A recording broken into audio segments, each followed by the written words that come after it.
खबरों की शुरुआत करते हैं और एक चर्चा का विषय बना हुआ है। आपने वारदात बहुत देखी होगी, बहुत सारे हत्या देखी होंगी, लेकिन सवाल ये उठ रहा है, करीब 30 से 31 किलोमीटर कोई बाइक सवार गोली चलाते रहता है, पुलिस को पता तक नहीं चलता। एक बड़ा सवाल उठ रहा है। हालांकि इस पूरे मामले को लेकर आपको बता दें, पुलिस ने प्रेस कॉन्फ्रेंस किया गया है और बताया ये गया है, आपको ये बता दें कि एसीपी ने प्रेस कॉन्फ्रेंस के दौरान ये खुलासा किया कि बाइक सवार 4 अपराधियों ने इस वारदात को अंजाम दिया था। इस मामले में पुलिस 4 लोगों को हिरासत में लेकर पूछताछ कर रही है। उधर एडीजी हेडक्वार्टर जितेंद्र सिंह गंगवार ने कहा, पुलिस गंभीरता से इस मामले की पड़ताल कर रही है। अपराधियों की गिरफ्तारी के लिए कई जिलों में ताबड़तोड़ छापेमारी की जा रही है और पुलिस हाई अलर्ट पर है।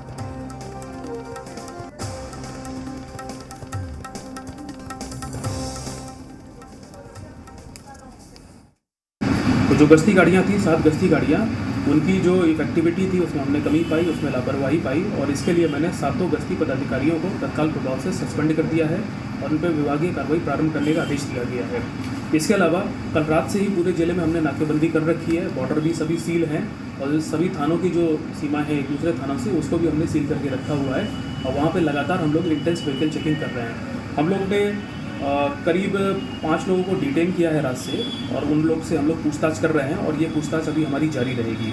तो कुल मिला के हम लोग को जितने भी इनपुट्स हम लोग को मिले हैं सभी पे हम लोग काम कर रहे हैं और हम लोग उद्भेदन के लिए इसमें सारी प्रयास और जो टेक्निकल और मैनुअल सर्विलांस है हम लोग उसका भी सहारा ले रहे हैं। अभी वो अनुसंधान का विषय है, गोलियां किस प्रकार की थी, किन स्थानों से कितने खोखे वगैरह मिले हैं और उनकी क्या फॉरेंसिक जांच है, ये सब अनुसंधान का विषय है। परंतु एक बात स्पष्ट है कि ये किसी के लूटपाट के इरादे से या किसी के छिनतई के इरादे से ये घटना नहीं की गई। अनायास गोली चलाते हुए रोड किनारे जो भी लोग थे उन पर गोली चलाते हुए और भागते हुए अपराध कर्मियों का मामला। तो वाकई इस घटना ने सबको डरा दिया है और सवाल उठ रहे हैं कानून व्यवस्था को लेकर। और आपको बता दें, केंद्रीय मंत्री गिरिराज सिंह पहुंचे बेगूसराय और इस पूरे मामले को लेकर उन्होंने गंभीरता दिखाई और सीधे तौर पर सवाल भी उठाया है सरकार से।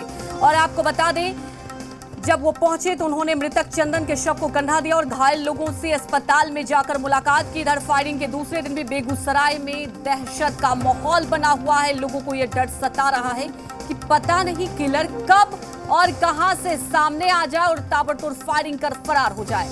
आपको बता दें कि मंगलवार शाम को साइको किलर ने ताबड़तोड़ फायरिंग की थी और फरार हो गए थे। इस मामले में गश्त में मौजूद 7 पुलिसकर्मी को एसीपी ने तत्काल प्रभाव से निलंबित किया है। NH 28 और NH 31 पर बाइक सवार 2 बदमाशों ने मंगलवार शाम ताबड़तोड़ फायरिंग की थी। लेकिन आपको अपडेट के बता दें कि फिलहाल अब जब प्रेस कॉन्फ्रेंस हुआ तो ये बताया गया कि इस मामले की बात की जाए तो पुलिस ने 4 लोगों को हिरासत में लिया है और पूछताछ कर रही है और इस पूरे मामले को गंभीरता से लिया जा रहा है।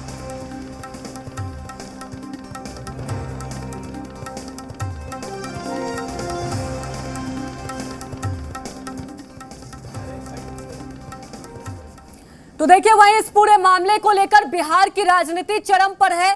ये आपको बता दें कि लाजमी सी बात है कि ऐसे मामले पर सियासत होती है और विपक्ष ने सीधे तौर पर सरकार पर हमला बोला है। कानून व्यवस्था को लेकर क्या कुछ कहा जा रहा है, आइए सुनते हैं।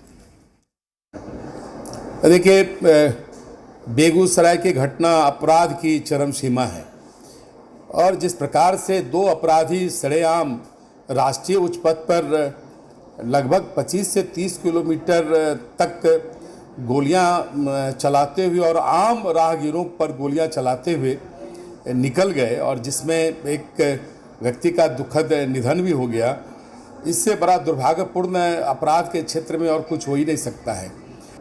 बिहार आज 2005 के पहले की स्थिति में पहुंच चुका है, जंगल राज की स्थिति में पहुंच चुका है। और मुझे तो आश्चर्य है कि जिस प्रकार से लगभग 1 महीने इस राज्य सरकार का पूर्ण हुआ है और ऐसा कोई दिन नहीं है जिस दिन की आपराधिक घटनाएं नहीं हुई हो, जबकि राष्ट्रीय उच्च पथ पर कई पुलिस स्टेशन हैं, एक दूसरे को सूचना देने का संवाद का तरीका भी है। लेकिन जिस प्रकार से पुलिस प्रशासन उदासीन रहा और जिस प्रकार से अपराध होते रहे और शासन देखती रही, इससे शर्मनाक बात और हो ही नहीं सकती है। बेगूसराय की आपराधिक घटना लीक से हटकर एक असामान्य आपराधिक घटना को अपराधी ने अंजाम दिया है। यह दुखद है, मार्मिक है और चुनौतीपूर्ण है। स्वाभाविक है, ऐसे सवाल पर राजनीतिक प्रतिक्रिया भी आने लगा, जो उनका धर्म है, लेकिन हमारी प्राथमिकता केवल और केवल एक है कि जल्द से जल्द अपराधी कानून के जद में आए। जिसने भी ऐसा दुस्साहस किया है उसको कानून के तहत जेल की सलाखों तक पहुंचाना हमारा प्राथमिक दायित्व है। तो देखिए, जी बिहार झारखंड एक जिम्मेदार चैनल होने के नाते हर खबर आपको अपडेट करके दिखाता भी है और ग्राउंड जीरो से भी हम आपको सीधे तस्वीरें भी दिखाते हैं। तमाम जानकारी के साथ हमारे bureau chief Rajneesh ground zero से लगातार हर अपडेट हमें दे रहे हैं, वो हमारे साथ जुड़ चुके हैं। रजनीश, देखिए, सवाल ये अभी भी रह जाता है, जैसा कि खबर आ रही है कि लोग डर के साए में जी रहे हैं। तो रजनीश, सवाल ये कि अभी क्या स्थिति है, और मैं ये जानना चाहूंगी कि प्रशासन की क्या दूसरी व्यवस्था कराई जा रही है, क्योंकि जो कल हुआ वो लोग इस डर से नहीं निकल पाएंगे और ये चौंकाने वाली बात है। शायद आपने भी अपने करियर में ऐसी कोई वारदात के बारे में नहीं सुना होगा। बिल्कुल बिल्कुल, देखिए, ये अभी तक इस तरह की कोई घटना सामने नहीं आई थी, मेरे नज़र में तो कम से कम इतने वर्षों में नज़र नहीं आई।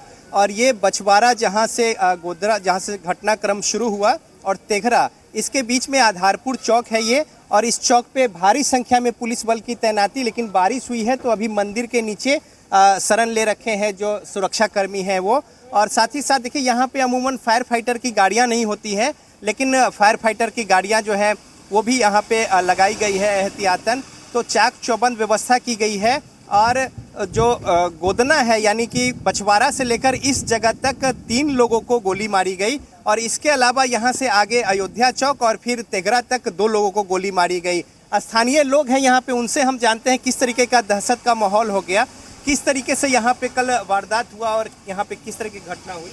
यहाँ पर तो मोटरसाइकिल से जाते जाते वहाँ एक वो साइड में एक साइकिल वाला खड़ा था और वो रास्ते जा रहा था, मोटरसाइकिल वाला यहाँ से निकलते निकलते गोली फोड़ दिया। तो हम लोग तो समझे मोटरसाइकिल का साइलेंसर आवाज़ किया।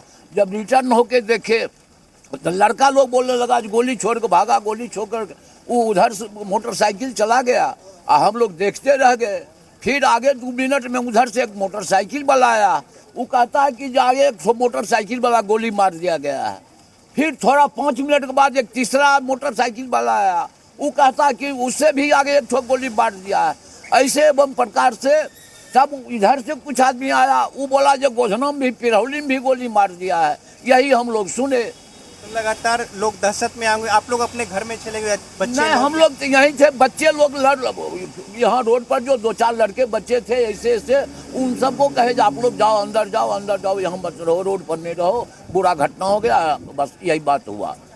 तो इस तरीके से जो घटना हुई है, यहाँ तक 3 गोलियां लगी, और इसके अलावा आगे की बात करें तो तेघरा तक जो है 5 लोगों को गोली का शिकार बनाया गया। और ये जो आधारपुर तिरमुहाना है, यहाँ से जो बछवाड़ा है, बीच का स्ट्रेट जो है दोनों ओर पेड़ पौधे और सुनसान का इलाका होता है, और इन सुनसान के इलाकों में 3 जगहों पे 3 लोगों को गोलियां मारी गई। और इसके बाद आगे की ओर जो है सिमरिया की ओर वो बढ़ता चला गया।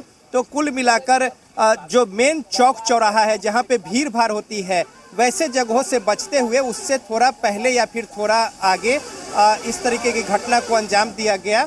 और अब जगह जगह पे सुरक्षा बल तैनात किए गए हैं, बैरिकेडिंग की गई है, पुलिस के फोर्स जो है अतिरिक्त वो बुलाए गए हैं आसपास के जगहों से, और यहाँ पे अब छापेमारी भी की जा रही है। पुलिस पे दबाव भी है काफ़ी ज़्यादा। इस बीच आज बेगूसराय बंद है और NH 31 जो है उसे जाम करके विरोध जताया गया है। तो कुल मिलाकर जो स्थिति है, हालांकि नियंत्रण में शांतिपूर्ण तरीके से प्रदर्शन भी यहाँ पे हुआ, लेकिन लोगों में एक डर है, और ऐसी घटना कभी बेगूसराय के लोगों ने नहीं देखी थी, जिसको लेकर एक दहशत का माहौल जो है वो बना हुआ है। जी बिल्कुल रजनीश, लेकिन रजनीश जैसा कि आप बता रहे हैं अभी तो प्रशासन की टीम पहुंची हुई है, लेकिन डर जो है वो लोगों के मन में बैठा हुआ है। लेकिन केंद्रीय मंत्री देखा आपने गिरिराज सिंह पहुंचे, उन्होंने सीधे तौर पर निशाना साधा है कानून व्यवस्था को लेकर। रजनीश, दूसरी बात, जैसा कि आपने बताया विरोध जताया गया था, अभी क्या स्थिति है? एनएच जो जाम किया गया था, क्या अब आवाजाही हो रही है वहां पर? देखिए, जो 0 माइल है यानी बरौनी का जो चौक है 0 माइल से लेकर और NH-31 जो बेगूसराय मुख्य शहर है उस पूरे स्ट्रेच को जाम कर दिया गया था, जिससे लंबी लंबी कतारें जो है वो लग गई थी। उसे हटाने की प्रक्रिया जो है वो शुरू हो गई है और जो 0 माइल है वहाँ से ही अलग अलग जो जिले हैं वहाँ के लिए रास्ता खुलता है। और पूरब की ओर यदि बात कर ले तो फिर खगड़िया, कटिहार, सहरसा से लेकर भागलपुर तक का ये NH-31 का रास्ता है। तो बहुत प्रमुख मार्ग है और इतनी ज़्यादा दबाव होता है वाहनों का यहाँ पे और बड़ी गाड़ियों का, इसकी वजह से पूरी स्थिति जो है चौक्ड हो गई थी और शहर में ट्रैफिक हजार्ड की स्थिति थी। लेकिन अब धीरे धीरे इसे ठीक किया जा रहा है। बारिश को लेकर भी थोड़ा प्रदर्शनकारी जो है अपने आप को शरण लिए हैं जो शेड है उसमें, तो इस तरीके से अब सामान्य सी स्थिति थोड़ी हो रही है। लेकिन जो एक माहौल बना हुआ है यहाँ पे, इसको लेकर लोगों में एक दहशत का माहौल है। हॉस्पिटल में जो घायल है उनका इलाज चल रहा है और जो चंदन कुमार है जिसका इस तरीके से गोलियां लगी थी और हत्या हो गई उसकी, उसके अंत्येष्टि को लेकर सिमरिया घाट परिवार और गांव के लोग लेकर प्रोसीड किए हैं। जी, हमारे साथ जुड़ने के लिए आपका शुक्रिया। लगातार आप ग्राउंड जीरो से हमें अपडेट भी दे रहे हैं और आगे भी आपसे हम अपडेट लेते रहेंगे। लेकिन फिलहाल सबसे बड़ी बात यही है कि ये जो वारदात हुआ है, सबके मन में एक सवाल, कानून व्यवस्था, और वाकई पुलिस पर सवाल उठेंगे कि इतनी लंबी दूरी तय हो जाती है और पुलिस को पता तक नहीं चलता। हालांकि अब कदम उठाए जा रहे हैं, लेकिन सवाल उठते रहेंगे सिस्टम पर। बात कर लेते हैं बिहार